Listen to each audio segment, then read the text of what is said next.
नमस्कार। Before print से मैं महेश शर्मा।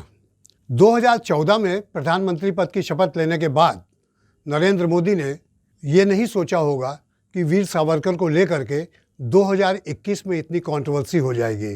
दरअसल हुआ ये था कि जब वो प्रधानमंत्री बने उसके बाद उन्होंने वीर सावरकर के चित्र पर माल्यार्पण कर श्रद्धांजलि दी, तो उनके ठीक पीठ के पीछे महात्मा गांधी का फोटो था। यानी उनकी पीठ महात्मा गांधी की तरफ थी और उनका चेहरा वीर सावरकर की तरफ। ये सीधा सीधा संकेत देता है कि आप अगर सावरकर समर्थक हैं तो आपको गांधी विरोधी होना पड़ेगा।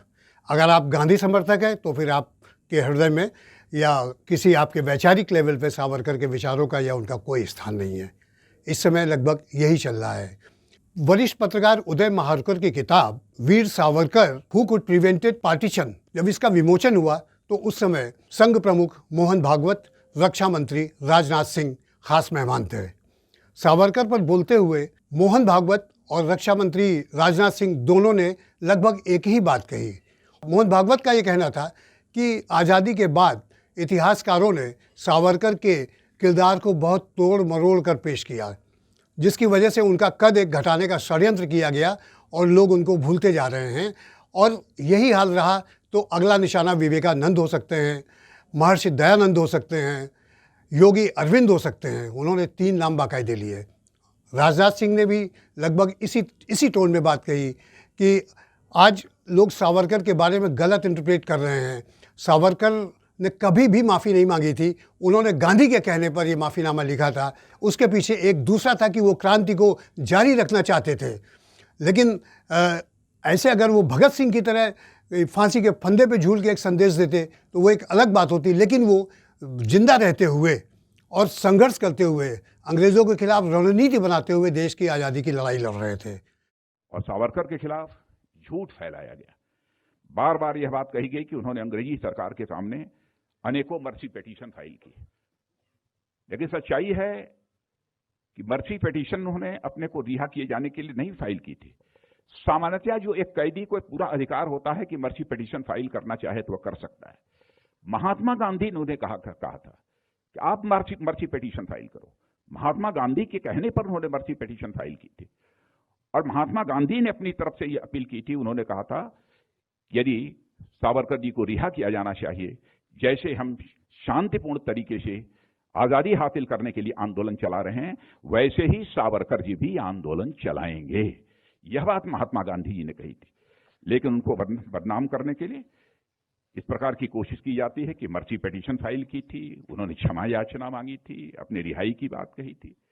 यह सब सारी बातें बेबुनियाद और गलत है। तो ये बात एक है, रास्ता अलग अलग था, उद्देश्य एक था। रास्ता भगत सिंह का अलग था, सावरकर का अलग था। इसलिए ये कहना कि सावरकर ने माफ़ी मांगी और सावरकर मतलब बहुत उस लेवल के नहीं थे जिस लेवल के महात्मा गांधी को किया जा रहा है। हालांकि उन्होंने महात्मा गांधी का नाम नहीं लिया, बल्कि दोनों को एक वैचारिक संतुलन बनाए रखते हुए अपनी स्पीच में दोनों को बराबर के कैटेगरी में रखने का प्रयास किया ताकि उनके लिहाज से कोई कंट्रोवर्सी ना हो। लेकिन जो मैसेज गया वो यही गया। और इस तरह जो प्रस्तुतिकरण किताब के माध्यम से वीर सावरकर का किया जा रहा है तो उन्हें एक पोलराइजिंग फैक्टर माना जाने लगा। यानी कि जो उत्तरी ध्रुव, दक्षिणी ध्रुव, दक्षिण विचारधारा, मध्यमार्गी या वामपंथी।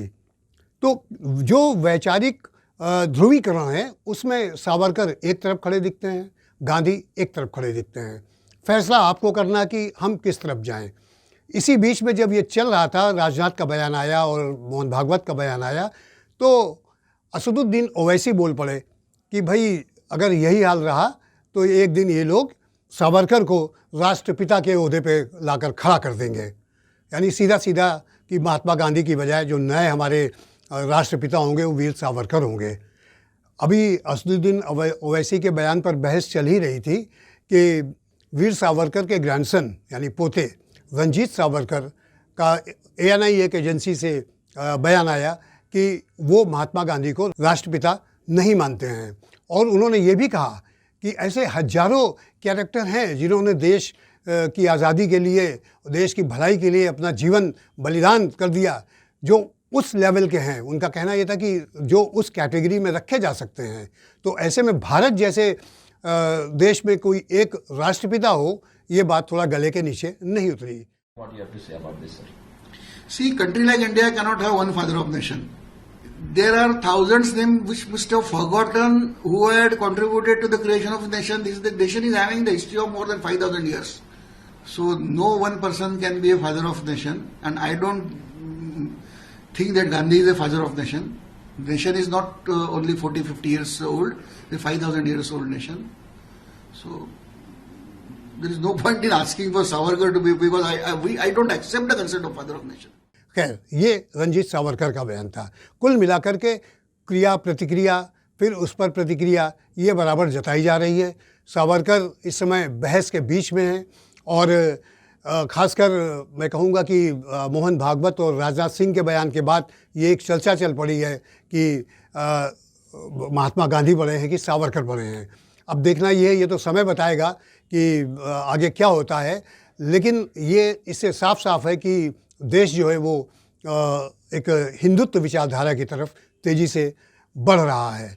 और आपको बता दें कि वीर सावरकर ना तो आरएसएस से कभी एसोसिएटेड रहे, ना ही जनसंघ से कभी एसोसिएटेड रहे। हाँ, वो हिंदू महासभा से उनका एक एसोसिएशन रहा है। तो विचारधारा के दृष्टिकोण से अगर कहा जाए तो वो अपने आप को उस विचारधारा के करीब पाते हैं। शायद यही वजह है कि आरएसएस और बीजेपी सावरकर का ग्लोरिफिकेशन करने में कोई भी कोर कसर नहीं छोड़ रही है। अब ये सवाल बिफोर प्रिंट आप पर छोड़ता है कि आप तय करें कि ओवैसी जो कह रहे हैं कि ये लोग एक दिन वीर सावरकर को भारत का राष्ट्रपिता घोषित कर देंगे, और दूसरी तरफ रंजीत सावरकर जो वीर सावरकर के ग्रैंडसन कहे जाते हैं, उनका ये कहना है कि वो महात्मा गांधी को राष्ट्रपिता नहीं मानते हैं।